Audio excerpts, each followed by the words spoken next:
আমি বারবার বলছি আবার যে লিমিটেশন থাকবে সবকিছু। লিমিটের বাইরে চলে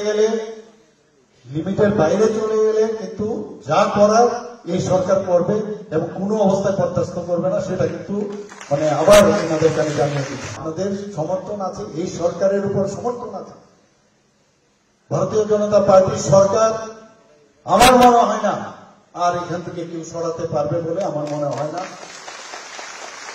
তবু আমরা যে কথাটা বলছিলাম, রাজনীতির পরিভাষা মাননীয় প্রধানমন্ত্রী যে পাল্টিয়েছেন, আমরা ত্রিপুরাতেও কিন্তু আমাদের এখানে যে দিল্লিতে গিয়ে আমি নিজেও গিয়েছিলাম, সেখানে এনএলএফটি এবং এটিটিএফ এর সাথে আমাদের যে ওখানে অ্যাকর্ড হয়েছে, ওনারা অস্ত্র এখানে আমাদের সামনে সারেন্ডার করেছে। এখন ত্রিপুরা বলতে পারি যে ত্রিপুরা এমন একটা প্রদেশ যেখানে টেররিস্ট মুক্ত ত্রিপুরা আমরা বলতে পারি। সেই জায়গার মধ্যে দাঁড়িয়ে আজকে ত্রিপুরা সেভাবে ডেভেলপ করছে। এখানে আমি না বললে নাই হয়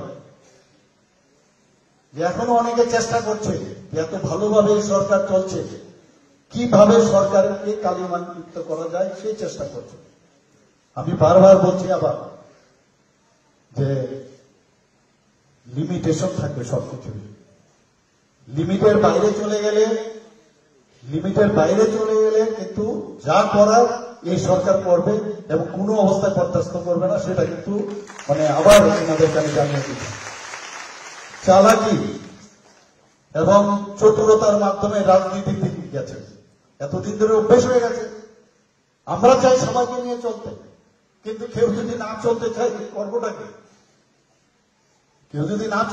করবোটাকে, এবং এই রাজনীতি চোখ দেওয়ার রাজনীতি এবং গায়ের জোরের রাজনীতি, এগুলো চলবে না।